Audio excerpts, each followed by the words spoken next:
நம்ம பெரியவங்களாம் பார்த்திங்கன்னா ஒரு பழமொழி சொல்லுவாங்க. என்ன பழமொழினா, நாயை கழுவி நடுவீட்டாண்ட வச்சாலும் நாய் எங்கே போகுமோ அங்கே தான் போகுமா. அப்படி தான் இன்றைக்கி கதை பார்த்திங்கன்னா போயிட்டுருக்கு. அந்த நோட்டீஸை கொடுத்து அந்த நோட்டீஸ் அசிங்கப்படுத்தி வச்சுருக்கீங்க. அதாவது பார்த்திங்கன்னா அவர் பேசுகிறதுல பல நுணுக்கங்கள் இருக்குது.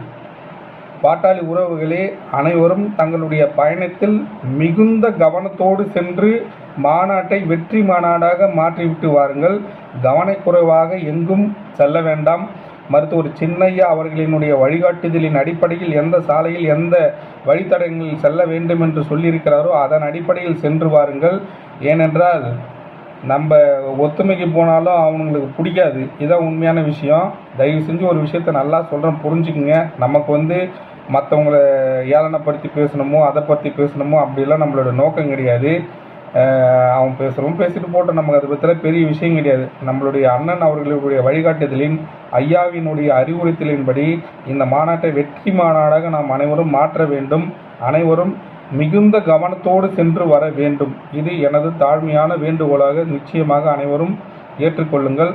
அது மட்டும் இல்லாமல் அவர் பல நுணுக்கங்களை வைத்து பேசி கொண்டிருக்கிறார். அந்த பேச்சிலே சுத்தமில்லை என்பது தெள்ள தெளிவாக தெரிந்து கொண்டிருக்கிறது. மீண்டும் மீண்டும் சொல்கின்றேன், மாநாடை வெற்றி மாநாடாக மாற்றுவது மட்டுமல்ல, நாம் கவனக்குறைவாக எங்கும் ஐயாவினுடைய பேச்சை மீறி தவறுதலான ஒரு வழிக்கு நாம் செல்ல வேண்டாம். தயவுசெய்து அனைவரும் சரியான ஒரு வழித்தடங்களில் சென்று மீண்டும் வீட்டுக்கு வாருங்கள். நன்றி அனைவர்களுக்கும்.